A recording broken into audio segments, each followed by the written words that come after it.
ভোলা ৪ আসনের বর্তমান সংসদ সদস্য মোহাম্মদ নুরুল ইসলাম নয়ন ভাই, তিনি নির্বাচনের আগে জনগণকে যে আশ্বাস দিয়েছেন, যে কথা বলছেন যে দুর্নীতিবাজ, চাঁদাবাজ, সরকারি মাল আত্মসাৎকারী, তাদের আস্তানা আমার দলে জায়গা হবে না, তাদের আস্তানা আমার দলে হবে না।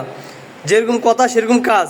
যে আপনারা জানেন যে বাজার ডাকের নামে যে একটা চাঁদাবাজি করতো, এটা হিসাবের বাইরে। আমি নিজে তাকে প্রশ্ন করছি, ভাইয়া 2 লাখ টাকার বাজার 10 লাখ টাকা পর্যন্ত উঠানো হয়, এই টাকাটা পাবলিকের কাছ থেকে নেওয়া হয়। তো তিনি বলছে তখন যে আমি কি করবো, এখন এই মুহূর্তে আমাদের হাতে ক্ষমতা নেই, আর আমার কিছু করারও নাই।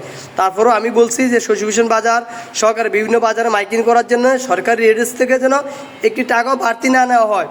তারপরে এই বছর নির্বাচন আগে সে যেরকম আশ্বাস দিয়েছে জনগণকে, ঠিক তেরকমভাবে আলহামদুলিল্লাহ তিনি কাজ করছেন।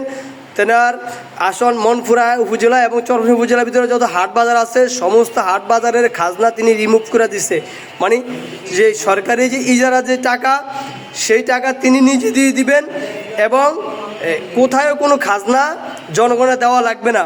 এই জন্যে বাইকে সেলুট এবং ধন্যবাদ এই ভোলা ৪ আসনের জনগণের পক্ষ থেকে। আশা করি সকলে আজীবন বাইরে এই কথা মনে রাখবেন এবং এই ইতিহাস তা সকলের ইতিহাসের পাতায় লেখা থাকবে, এই কাজ কখনো কেউ করতে পারেনি। কাজেই সবাইকে অসংখ্য ধন্যবাদ এবং নুরুল ইসলাম নয়ন ভাইকে অসংখ্য ধন্যবাদ। এবং আরেকটা কথা বলতে চাই, সরকারি যে বাজেটগুলো আসে, নুরুল ইসলাম নয়ন ভাই সহকারে সবাইকে বলবো যেন প্রতিটা উপজেলা এবং ইউনিয়ন ওয়ার্ডের প্রতিটা বরাদ্দের হিসাব যেন জনগণের সামনে প্রকাশ করা হয়। তাতে কি হবে, জনগণ খুশি হবে এবং কোনো নেতা যারা দায়িত্বে তারা কি বারবার আত্মীয় স্বজনকে দিচ্ছে কিনা এটা সবাই জানবে, সবাই দেখবে। একই পরিবার সরকারি বরাদ্দ বারবার পাইতেছে কিনা এটাও সবাই দেখবে। এবং এতে যারা দুর্নীতিবাজ, চাঁদাবাজ, তারা এই সমস্ত অর্থ থেকে তারা নিজেদের পকেট ভারী করতে পারবে না।